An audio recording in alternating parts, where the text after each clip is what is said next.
Sanctus, Sanctus, Sanctus Dominus Deus Sabaoth. Salam jumpa kembali saudara-saudariku yang terkasih dalam Tuhan kita Yesus Kristus. Salam sejahtera untuk kita semua. Berkat Allah yang Maha Kuasa senantiasa menyertai kita.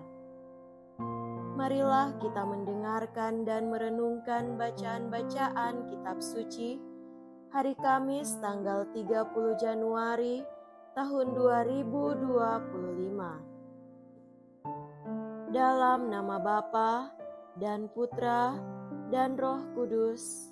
Amin. Bacaan pertama dari surat kepada orang Ibrani bab 10 ayat 19 sampai 25. Saudara-saudara, berkat darah Yesus, kita sekarang dapat masuk ke dalam tempat kudus dengan penuh keberanian, karena Ia telah membuka jalan yang baru dan yang memberi hidup bagi kita, yakni melalui tabir yang tidak lain adalah dirinya sendiri, dan kita mempunyai seorang imam agung sebagai kepala rumah Allah. Karena itu, marilah kita menghadap Allah dengan hati yang tulus ikhlas dan keyakinan iman yang teguh, karena hati kita telah dibersihkan dari hati nurani yang jahat dan tubuh kita telah dibasuh dengan air yang murni. Marilah kita teguh berpegang pada pengakuan akan harapan kita, sebab Dia yang menjanjikannya adalah setia.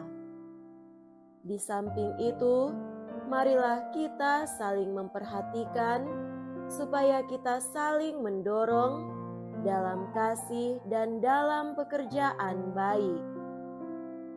Janganlah kita menjauhkan diri dari pertemuan-pertemuan ibadat umat seperti dibiasakan oleh beberapa orang. Sebaliknya, marilah kita saling menasehati dan semakin giat melakukannya menjelang hari Tuhan yang mendekat. Demikianlah sabda Tuhan. Syukur kepada Allah.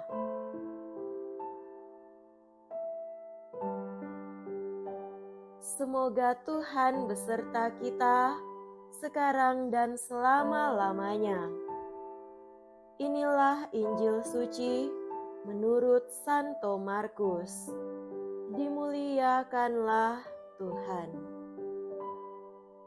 Injil Markus bab 4 ayat 21 sampai 25. Pada suatu hari, Yesus berkata kepada murid-muridnya, "Orang memasang pelita bukan supaya ditempatkan di bawah gantang atau di bawah tempat tidur, melainkan supaya ditaruh di atas kaki dian.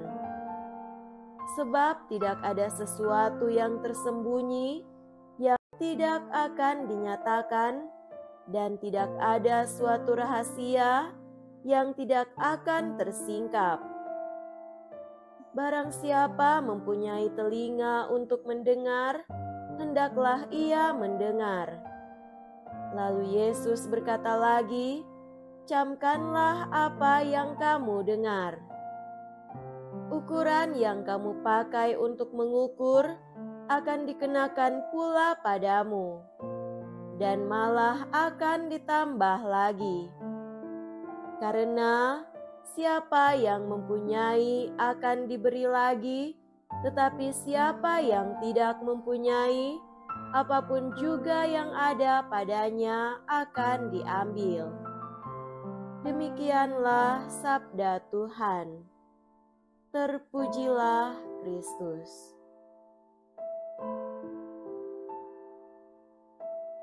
Saudara-saudariku yang terkasih dalam Tuhan kita Yesus Kristus, tema renungan kita pada hari ini adalah menjadi terang yang tidak akan pernah padam.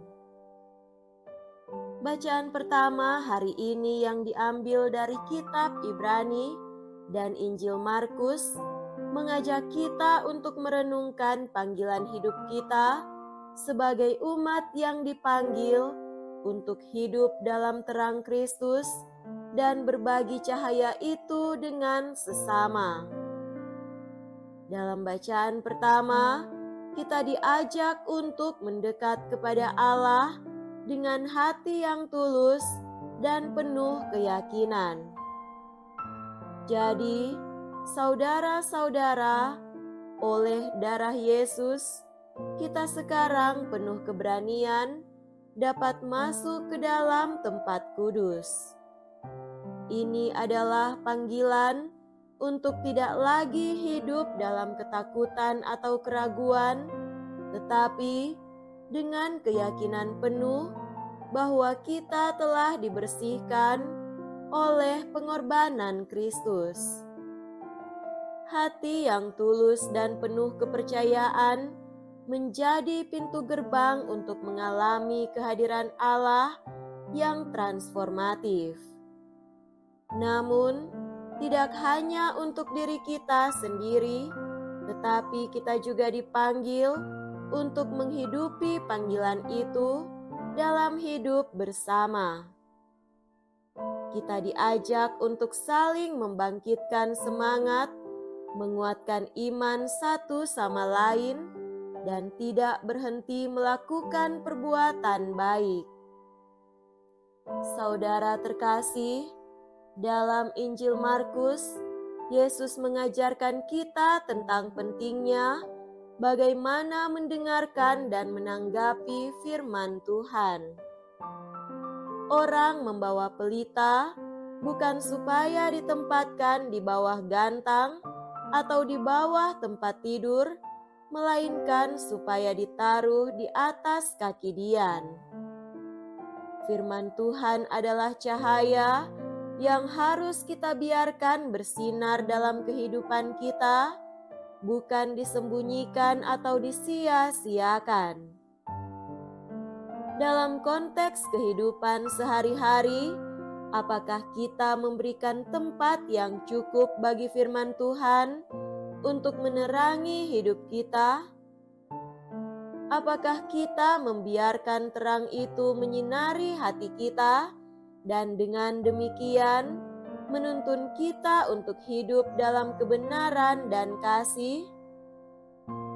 Dalam kehidupan sehari-hari, kita diundang untuk memiliki hati yang selalu terbuka dan siap mendengar firman Tuhan. Cobalah untuk menyediakan waktu setiap hari untuk berdoa dan merenungkan firman Tuhan. Melalui doa dan refleksi pribadi, kita bisa lebih menyadari bagaimana Tuhan berbicara kepada kita dan memberikan terang pada setiap langkah hidup kita.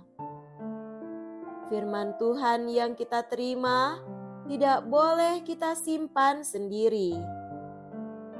Dalam hidup kita, kita diajak untuk menjadi cahaya dunia. Artinya, kita harus menjadi saksi kasih dan kebenaran Kristus bagi orang lain. Ini bisa dilakukan dengan cara yang sederhana, seperti memberikan perhatian kepada orang yang membutuhkan, menguatkan mereka yang sedang mengalami kesulitan, atau menyemangati orang yang kehilangan harapan. Bacaan dari surat kepada orang Ibrani hari ini mengingatkan kita akan pentingnya kebersamaan dalam iman. Marilah kita saling memperhatikan agar kita saling membangkitkan semangat dan saling menguatkan. Kita tidak dapat berjalan sendiri dalam iman kita. Oleh karena itu, penting untuk membangun hubungan yang mendalam dengan komunitas gereja. Hadirlah dalam pertemuan-pertemuan doa atau kegiatan pelayanan gereja untuk mempererat tali persaudaraan dan menguatkan iman satu sama lain. Saudara-saudari terkasih, Yesus mengingatkan kita untuk tidak menyembunyikan terang yang telah kita terima. Dalam kehidupan kita, seringkali kita lebih terfokus pada hal-hal duniawi yang bisa menghalangi cahaya Kristus. Maka, kita perlu terus-menerus mengevaluasi prioritas hidup kita. Apakah kita lebih mengutamakan materi, kenyamanan, atau status sosial dibandingkan dengan nilai-nilai Kristiani yang seharusnya menjadi terang bagi dunia ini? Dalam perjalanan hidup iman, kita diajak untuk memperbaharui hati kita agar selalu terbuka dan siap menyambut Tuhan. Dengan hati yang tulus, kita bisa menjadi pembawa terang bagi dunia ini, menghidupi kasih Kristus, dan menebarkan harapan kepada sesama. Semoga kita semua semakin teguh dalam iman dan semakin setia mengikuti jalan yang telah ditunjukkan oleh Kristus, sehingga hidup kita bisa menjadi saksi nyata dari terang yang tidak akan pernah padam. Semoga demikian. Amin. Dalam nama Bapa dan Putra dan Roh Kudus. Amin.